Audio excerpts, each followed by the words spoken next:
ബോളിവുഡ് താരം സൽമാൻ ഖാന്റെ വീടിനു നേരെ നടന്ന വെടിവെപ്പിന്റെ ഉത്തരവാദിത്തം ഏറ്റെടുത്ത് അധോലോക നേതാവ് ലോറൻസ് ബിഷ്ണോയിയുടെ സഹോദരൻ അൻമോൽ ബിഷ്ണോയ്.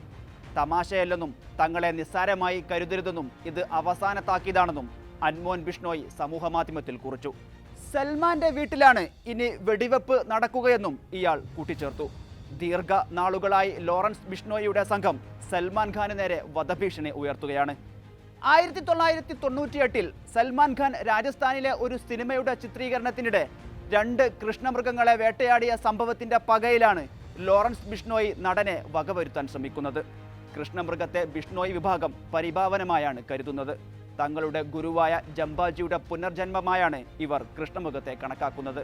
പക്ഷിമൃഗാദികളെ വേട്ടയാടുന്നതും കൊലപ്പെടുത്തുന്നതും വലിയ പാപമായി അവർ കണക്കാക്കുന്നു. വന്യമൃഗങ്ങളെ വേട്ടയാടിയ കേസുകളിൽ പ്രതികൾക്ക് പരമാവധി ശിക്ഷ ലഭിക്കാൻ ബിഷ്ണോയികൾ ഇടപെടാറുണ്ട്. അതേസമയം സൽമാൻ ഖാന്റെ വീടിനു നേരെ വെടിവെപ്പ് നടത്തിയതെന്ന് കരുതുന്നവരുടെ ചിത്രം പോലീസ് പുറത്തുവിട്ടു. ബൈക്കിലെത്തിയ 2 പേരുടെ ചിത്രമാണ് പുറത്തുവിട്ടത്. തൊപ്പിയും ബാഗും ധരിച്ചെത്തിയവർ വീടിനു നേരെ വെടിവെപ്പ് നടത്തുന്നത് CCTV ദൃശ്യങ്ങളിലുണ്ട്. ഇവരിൽ ഒരാൾ വെളുത്ത ടീഷർട്ടും കറുത്ത ജാക്കറ്റുമാണ് ധരിച്ചത്. മറ്റൊരാൾ ചുവന്ന ടീഷർട്ടാണ് ധരിച്ചിരുന്നത്. പ്രതികൾ സഞ്ചരിച്ചെന്ന് കരുതുന്ന ബൈക്ക് സൽമാൻ ഖാന്റെ വീട്ടിൽ നിന്നും 1 കിലോമീറ്റർ അകലെ നിന്ന് കണ്ടെത്തുകയും ചെയ്തു. ഷൂട്ടർമാരിൽ ഒരാൾ ഹരിയാനയിലെ ഗുരുഗ്രാമിലെ ഗുണ്ടാ നേതാവായ വിശാൽ രാഹുലാണെന്ന് തിരിച്ചറിഞ്ഞിട്ടുണ്ട്. ഞായറാഴ്ച പുലർച്ചെയാണ് സൽമാൻ ഖാന്റെ വീട്ടിന് പുറത്ത് ബൈക്കിലെത്തിയ 2 പേർ 4 റൗണ്ട് വെടിയുതിർത്തത്. ഗാലക്സി അപ്പാർട്ട്മെന്റിന് പുറത്ത് പുലർച്ചെ 4:51 സംഭവം. വെടിവെപ്പിന് പിന്നാലെ സുരക്ഷ ശക്തമാക്കി.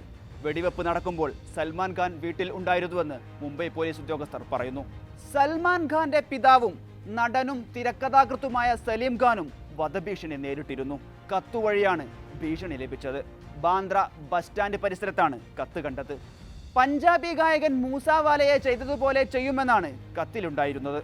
കഴിഞ്ഞ മാർച്ച് നവംബർ മാസങ്ങളിൽ സൽമാൻ ഖാന് ലോറൻസ് ബിഷ്ണോയി സംഘത്തിൽ നിന്നും ഇമെയിൽ വഴി ഭീഷണി കത്തുകൾ ലഭിച്ചിരുന്നു.